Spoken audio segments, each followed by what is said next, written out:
Really weird. So welcome to workshop 3, and the focus of today's workshop is on breath and breathing. And we've referenced breath work and actually practiced some breathing exercises in the last 2 workshops. And I guess what that tells you is that it's sort of integral to when we think about well-being and living healthier longer. It's thread, because of all, we all breathe. We don't have to practice breathing per se because we do it naturally every day. But we hope that today's session will provide some more understanding and insight on a lot of fairly recent research around breathing that busts some myths about what we think is good or bad or should or shouldn't do, and show you even more the power of using the breath effectively. And just to point on that, it's split into 2 in a sense. You have what you might call everyday breathing, how you breathe every day, which might be good and efficient and effective, or it might not be. We'll discover that tonight. And the other is for special instances. You might want to be more relaxed because you've got a bit tense, or you might want to be actually more up because you're a bit too relaxed for what you're going to do. And you might want better sleep or whatever, but there are exercises which help you to do many things now. I mean, the discovery is breathtaking, actually, what they've discovered in the last 2 years about how the breath works in the body or doesn't work in the body. There's almost nothing in the body that cannot be affected by the breath, and that's, and you'll hear 2 great speakers tonight as well, who are the scientists behind most of the stuff, everything we're doing tonight. They're in there for that. So I guess we've all got, if you look at the last bullet on here, just as a reminder of the principles behind all of these workshops and what we do on Peaceful Way retreats, is we all have some breathing habits. They're primarily unconscious, and they're not always helpful or supporting our outcomes. So we will watch a video, and you'll see some really good insights from one of the 2 authors of 2 books. So this is a quote from Patrick McEwen, who's written 2 books.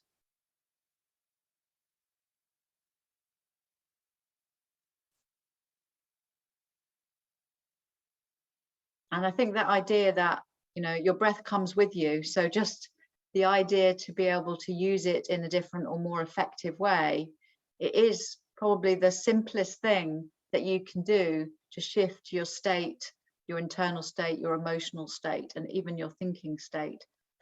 It's also one of the only things, maybe the only thing that we can change, make a difference with. Most of our automatic systems, we don't have access to them, but we have access to breathing.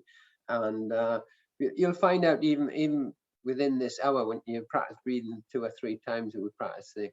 But you'll also find out from these 2 guys how important it is that we pay attention to breathing. Doctors don't yet in the UK. They certainly don't take attention. Unless you can't breathe, they don't take much attention. But people are starting to understand it and how it can impact on some of the diseases, some of the problems that we have, and that it can make a difference. So forget the pills and do some breathing would be the answer in some cases. When we certified as breath coaches, we decided that we wanted to go deeper into the science. And so we've used both Patrick, and the other author is James Nestor.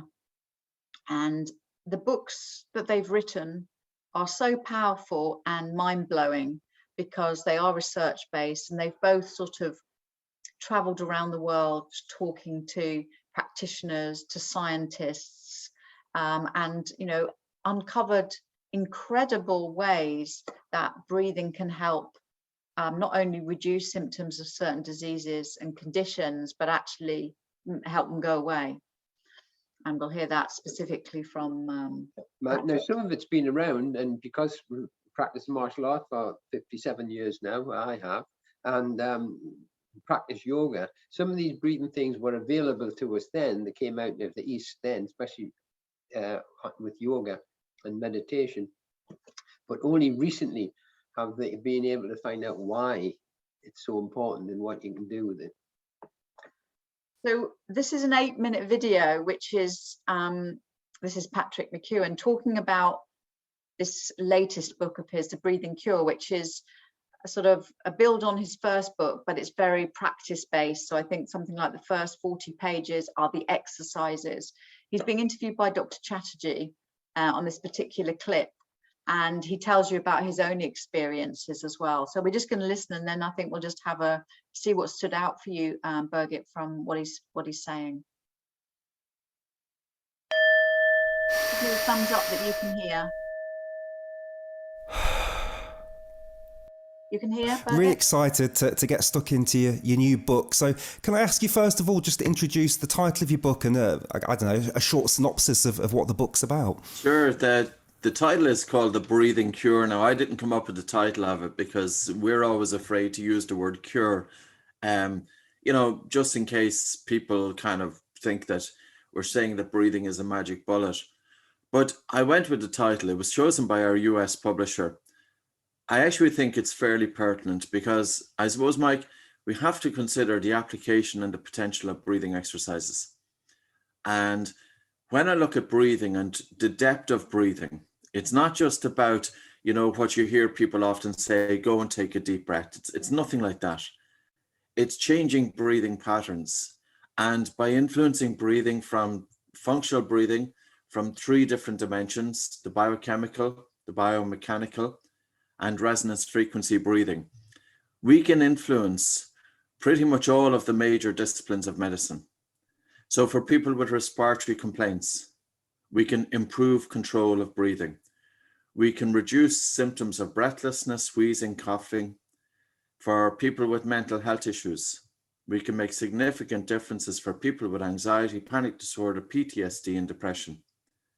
People with sleep issues, we can influence insomnia, snoring, and obstructive sleep apnea. And I've just had a scientific article that I wrote in conjunction with an ear, nose, and throat doctor, Carlos O'Connor, and Dr. Plaza, and we had it published. It was peer-reviewed and published just 2 days ago in the Journal of Clinical Medicine. So it's a high-impact journal.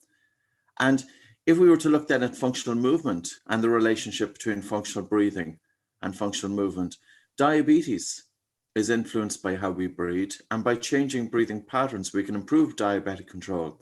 Epilepsy, for 100 years, it has been shown that hyperventilation can contribute to some forms of epilepsy.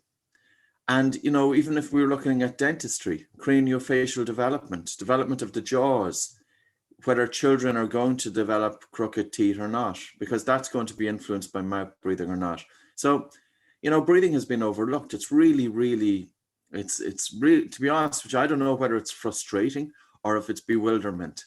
And when I think of the industries and I think of the very intelligent people in medicine and dentistry, how did they miss this one? I really wonder it. And this is not new information. And The Breathing Cure is putting it out there. It's a big book. It's 500 and something pages. And it's 190,000 words.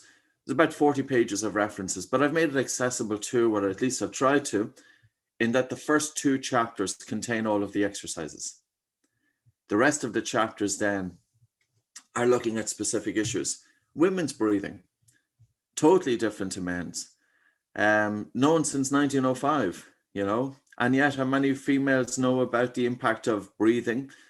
How many females know about the impact of changing hormone levels and how that's going to influence breathing, and how that in turn then contributes to pain, fatigue, anxiety, symptoms of PMS, and then postmenopausal women, how breathing can influence sleep disorder breathing. So, you know, I think I would say that 2020 was the year of the breath.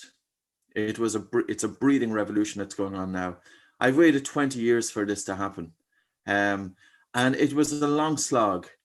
And breathing does have a little bit of a bad rap because people have been talking and teaching breathing exercises and not necessarily knowing the physiology of what was happening behind it. And I remember, you know, taking this advice back in 1995 or 6. I was doing final exams in Trinity College in Dublin. So I suppose it was 1996. I was anxious going into the exam, one particular exam, and I went for a walk for 2 minutes, and I started taking these full big breaths, because I believed at that time that it was beneficial to take these full big breaths. And I went into the exam hall, I was spaced out, I was lightheaded. I never realized that the more air I was breathing, it was reducing blood flow and oxygen delivery to the brain. It was entirely the wrong thing to do. Now, how many times have we heard in the Western world, take big breaths, breathe harder, breathe more air because it brings more oxygen throughout the body?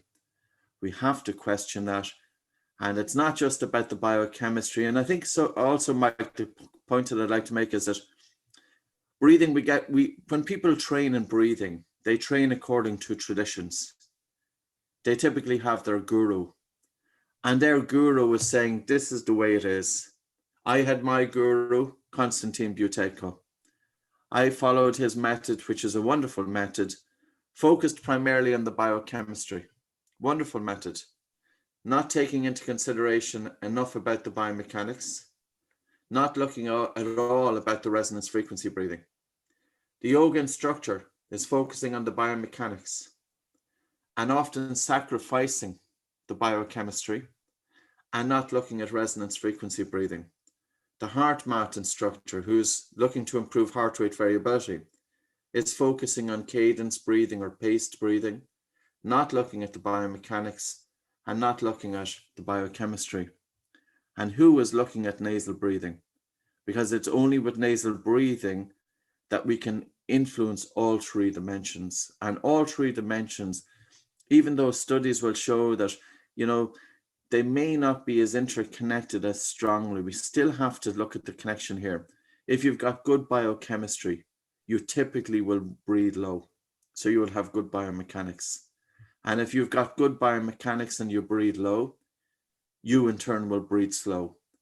And slow breathing then is influencing your biochemistry. And, that's the depth that I wanted to look at with the breath. And the other point that I like to make is that it's not just about how we breathe inside the studio. The breathing instructor who is teaching breathing exercises to their group of students in the studio, why not show the students how to breathe outside the studio? Why not show them how to bring these good breathing patterns to help with their sleep, to improve their resilience, to help deal better with stress, to significantly reduce asthma? Like even in the UK and Ireland, for example, these two countries, two of the highest countries with the highest rates of asthma in the world. And I've been seeing and reproducing results to it. I would expect a 50% reduction of symptoms in 2 weeks from people who genuinely put the exercise into practice. 20 clinical trials on the Buteyko method for asthma. And yet, the vast majority of people with asthma and children go into their doctor's surgery. Many of them will be mouth breathing. The doctor gives them medication. There's no attention paid to how they are breathing. And these children and adults will continue to have symptoms because of a poor breathing pattern that's feeding into their condition.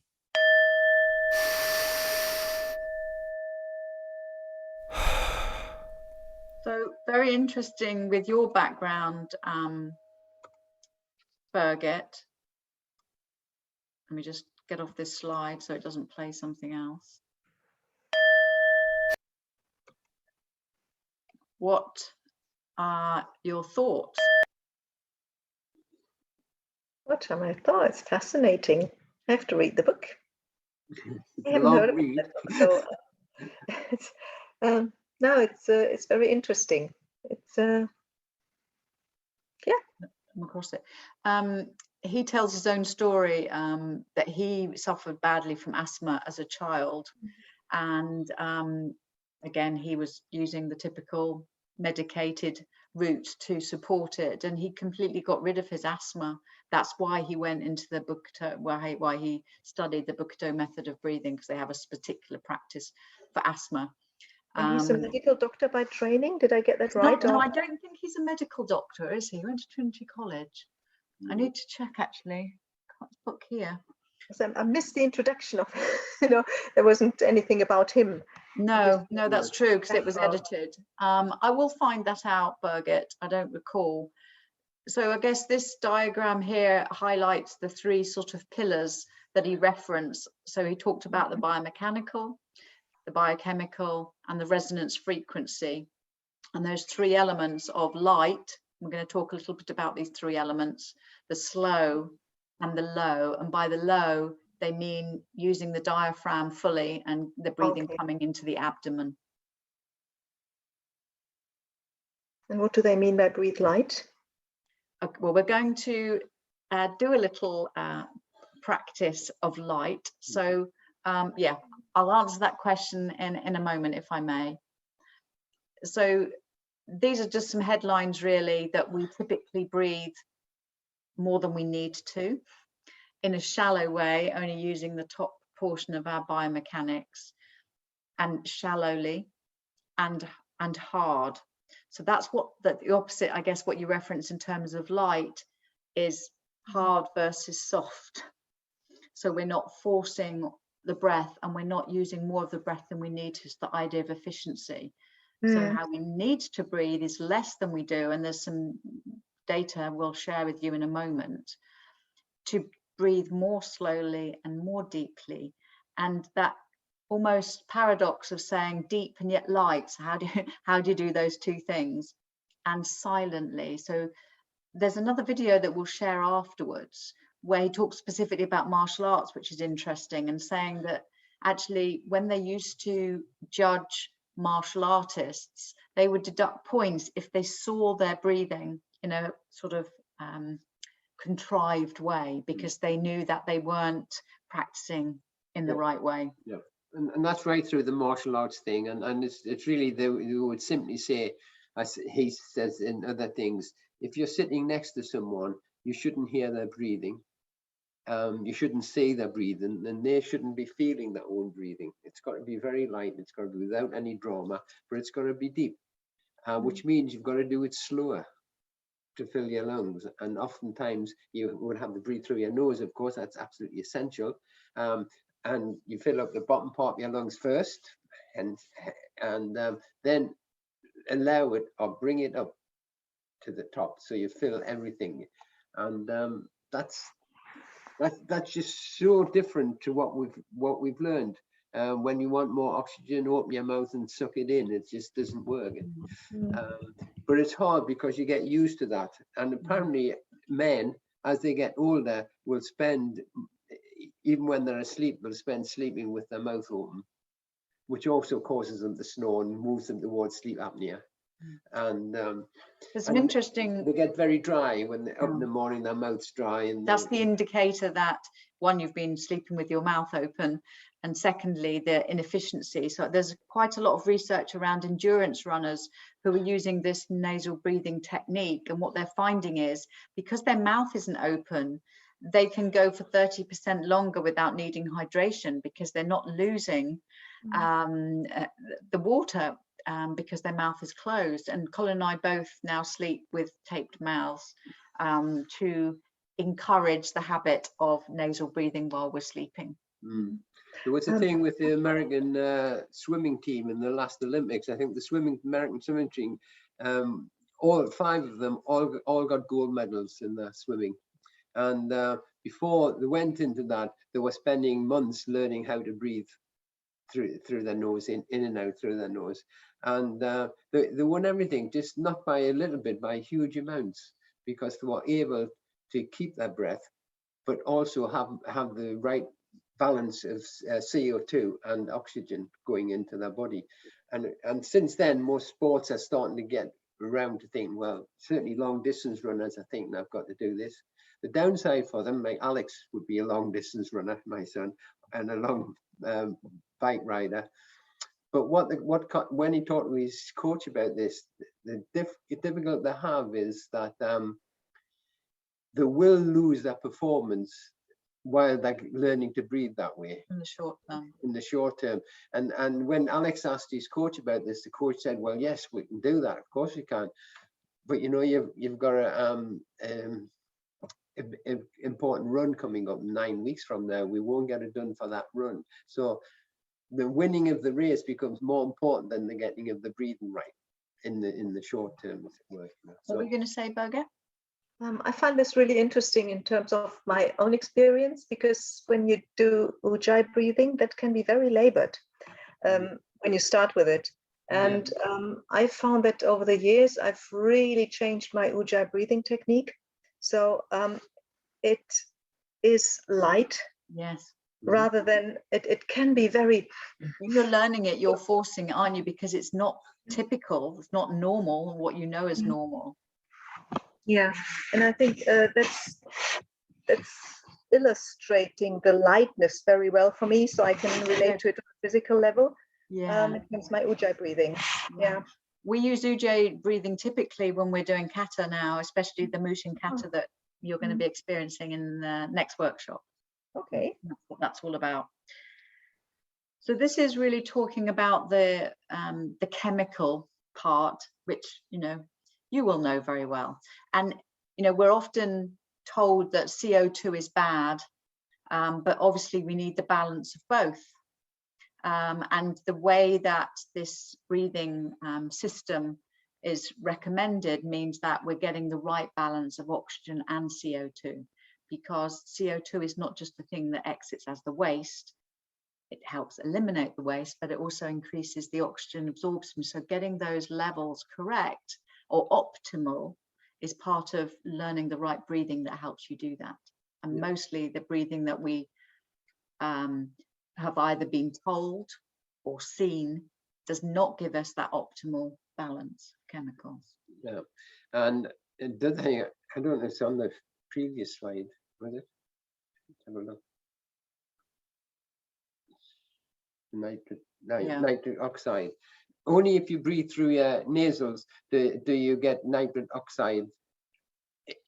What it's doing is it's preventing any pathogens coming through the air. And you produce it in your body. You produce it from your own food in your body, but you can't put it into your body in that sense. And it can help tremendously. So that, in terms of COVID as an example, things like that could be not easily, but they could be reduced by the fact that you're breathing through your nasal, your nose, your nostrils. It's just a big thing. There's so many things happening with the breathing now. So this is a gift. So we'll practice this together. So we're going to do sort of a down regulating breathing pattern. You'll have probably heard of box breathing. It became made famous by the Navy SEALs. It's a down regulating calming breath, and we're imagining a box, and where this particular one is a 4 count, but you may find you're a 5 or even a 6. So we'll just practice for the next, maybe we'll do 4 rounds. I'll do a count, but if the timing is different for you, then go with your own breathing pattern. So we start with a breathing in for 4. So breathing in, 2, 3, 4, hold, 2, 3, 4, exhale, 2, 3, 4, hold, 2, 3, 4, inhale, 2, 3, 4, hold, 2, 3, 4, exhale, 2, 3, 4, hold, 2, 3, 4, inhale, 2, 3, 4, hold, 2, 3, 4, exhale, 2, 3, 4, hold, 2, 3, 4. Last round, inhale, 2, 3, 4, hold, 2, 3, 4, exhale, 2, 3, 4, hold, 2, 3, 4. And then back to normal breathing. Just take a moment to take stock of how that particular rhythm of breathing maybe impacted your state. Anything that you're noticing, Birgit? Ready to go to bed. Okay, so they've tested this breathing pattern and they teach it as a way of remaining resilient under what are obviously fairly extreme circumstances in the forces particularly. So it has become very well known as a breathing But practice. even if you're going to an important meeting, to be able to be calm and alert at the same time, it's very useful to have it. It'd be awful if you're just falling asleep at the meeting. It's the most important meeting you've ever been to and you're falling asleep. So this one gives you the holding your breath, gives you that. It brings in the alertness as well as the relaxation, which is. And as you know from yoga, often when we do a hold, we do an extended or a contracted hold. Where we'll put the pressure and push the air through the alveoli. So we're going to also practice, or you would know as Nadi Shodhana, so the alternate nasal breathing. And again, just noticing how that might be different from the previous practice. And these are tools, again, that you can use when you have an important event or meeting to attend, or again, if you're preparing for sleep. And this is known very much as a balancing technique, because you obviously, you have your sympathetic nervous system stimulated by the dependence on which nostril that you're breathing from. So one up regulates and one down regulates. And so what we're doing is we're balancing the two systems so that it brings them into balance. Coherence, yeah. Coherence. Okay, so you know how you like to do your breathing, whether you rest your fingers on your forehead or just use your nose. So we'll breathe in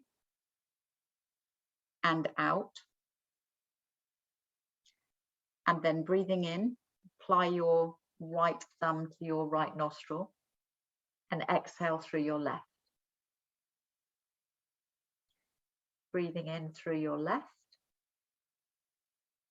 Close the left and exhale through the right. Sorry, I don't have an answer for that. Inhale through the right. Close the right and exhale through the left. Inhale through the left. Close and exhale through the right. Inhale through the right. Close. Exhale through the left. Inhale through the left. Close. Exhale through the right. And then remove your hands and back to normal breathing. If you were to compare the previous practice with this one, how would you distinguish any differences, Birgit? This is definitely more calming. And to me, it's a very comforting breath technique. Yeah. Yeah. I was just going to say that as well. It's very calming, and something for me, something became clearer, but I'm not really sure what it was. I wasn't confused, but from confusion, I would say I went to some sort of clarity as a result of that one. It's the first time I've experienced that. I often get a connection to my heart when I'm practicing Nadi Shodhana, and there's some sort of sensation around my middle chest. Yeah, I think comforting is an interesting word. I would agree with that. It's a great word for that. As Soon as you said it, I realized that's what I felt as well. It was that feeling of comfort. It's like, it makes you feel at home. Very comforting. For the, The suggestion. I can't put another word, a more sophisticated or word on it. It's just comforting.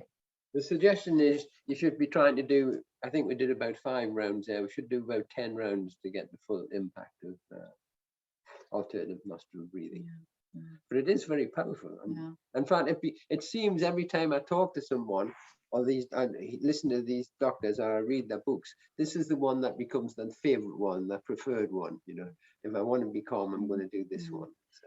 I think it makes the most powerful impact when you're not calm, when you're starting from a place of overload, and whether that's mental, cognitive overload or emotional overload, and that you can quite quickly get out of that state and into a better state. And that's when it becomes, I think, you know, as we know, it's a available technique that doesn't cost anything, that doesn't need any equipment. So have you come across the BOLT test in breathing terms, Birgit? No. Okay, so it stands for body oxygen level test, and it's basically testing your, not how long you can hold your breath for, but how long currently it takes for your body to react to a lack of oxygen, or a lack of air. And that's what we're going to need the timer for. So we're all just going to do the BOLT test, and we're going to measure the timing. It's important that, Don't tell the numbers. no, I'm not going to. It's important that you don't think of it as hold your breath for as long as you can. So it's not a competition, but you stop the count when your body tells you you should be taking a breath. It shouldn't be at the point where you suddenly gasp for the air at the end of that. You're just have got that sense of, okay, your body's telling you you need to breathe now. The first indicator of that it gives you. So Okay. I breathe in, breathe out. Yep. And then you're going to hold both nostrils. Yeah. With your mouth closed, and then you're going to count the time at which it then your body says, now I need to breathe. Mhm. Okay. Okay, so we're going to do that as well Yeah, with you. We have.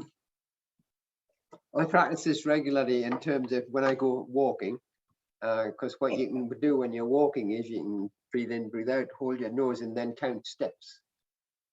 So instead of seconds, I'll count steps, and every week you try to enlarge it if you want to get a better balance, and you can add a couple of steps and just. But what you don't want to do is make the mistake of that most people do make it, which is I want to get a good score, so I'll hold my breath. I'll really push it to the end, you know. What it's looking for is let's get the truthful place where your breath is in this particular test. Yeah, I'm not going to compete, promise. Yeah. No, you're not a competer. Yeah. You can, yeah, I won't even mention any names of people that you might know. Okay, so normal breath in through the nose and out through the nose, and then go ahead.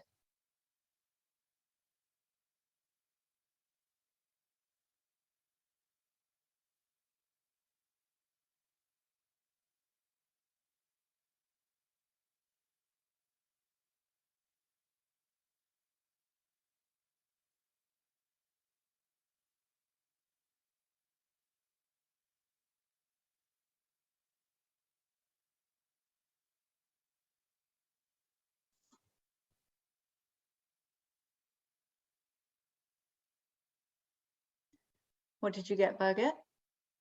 23 seconds and 71.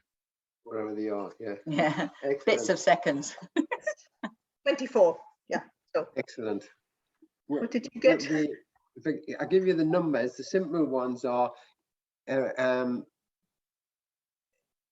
anything less than, you're right on the edge of it, but anything less than 25 would be considered there's fair amount of room for improvement. Mhm. For a major athlete, a really elite athlete, they would manage to get close to 40. Okay. But the average person is only coming in, the average person is coming in at about 12. Really? Yeah. And which you can't almost can't imagine it being as low as that, but they're coming in about 12.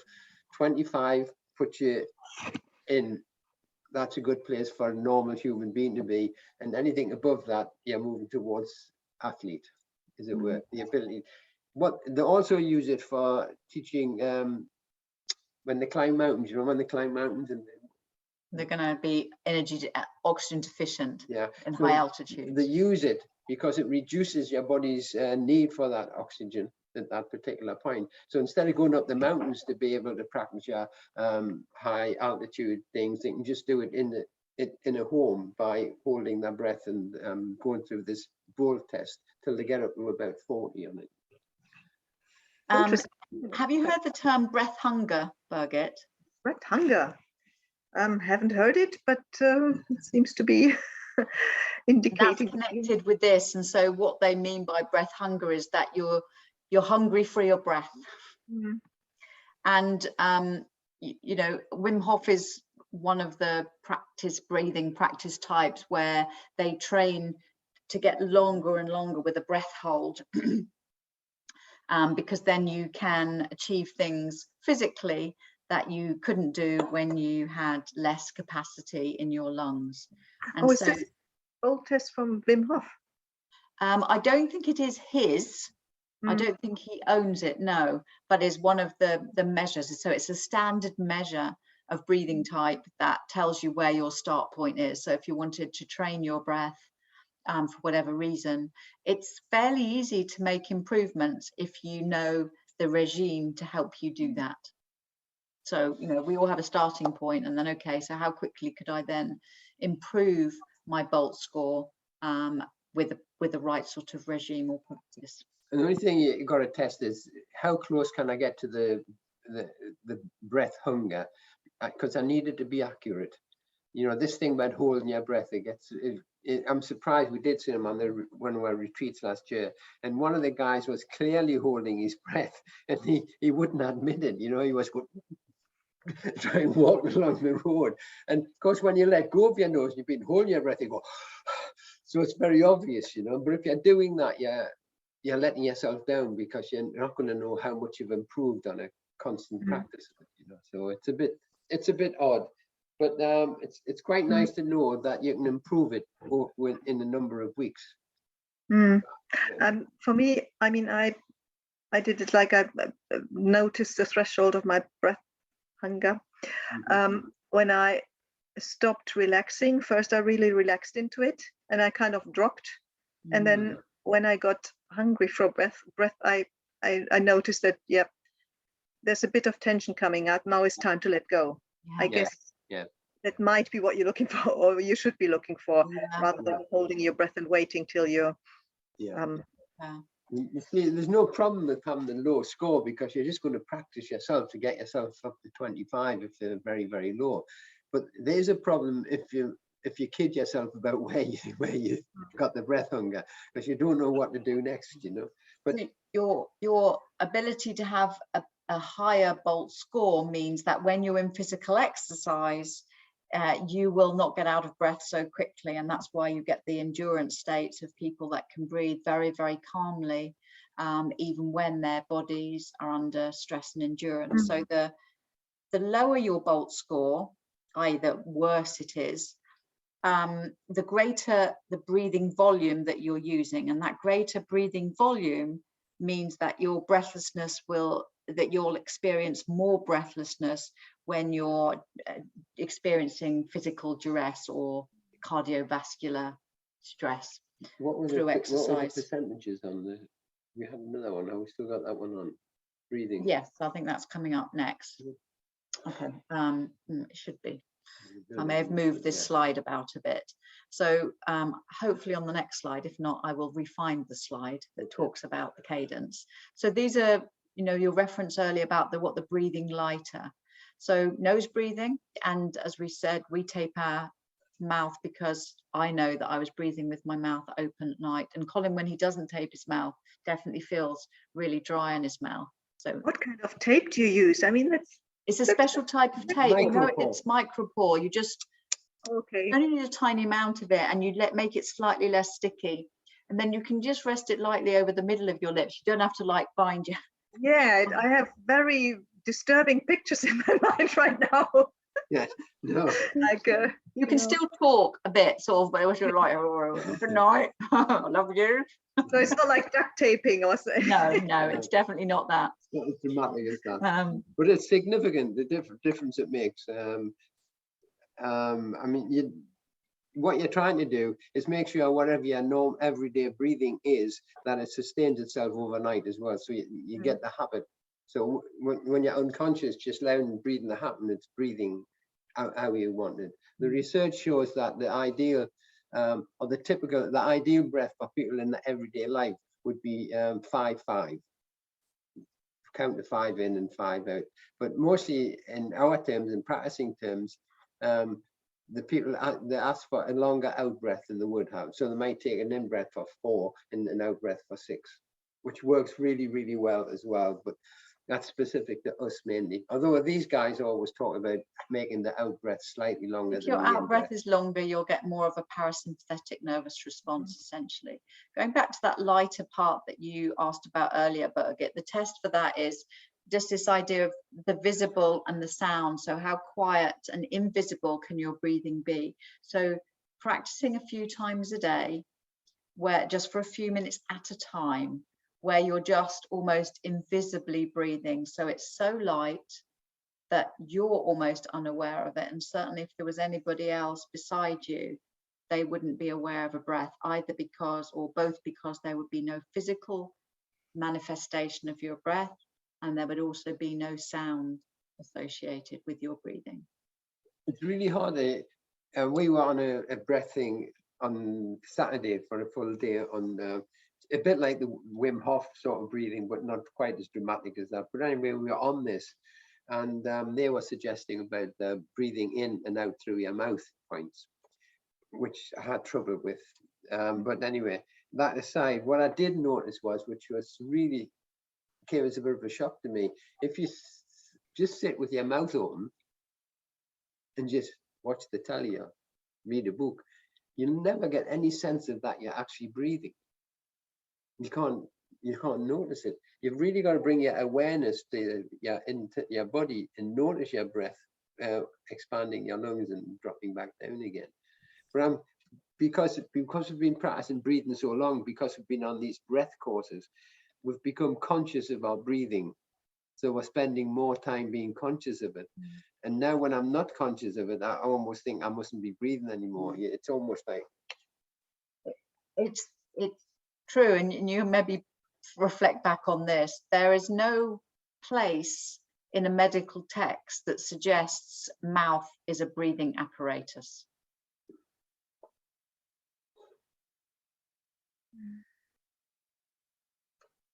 Because it never was.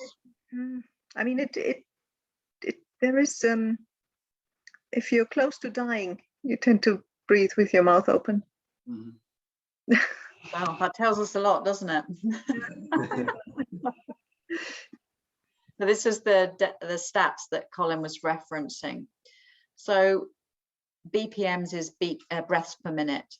So if you were breathing 12 breaths per minute, which would be fairly fast. So the air that the alveoli receives is about 4.2 liters.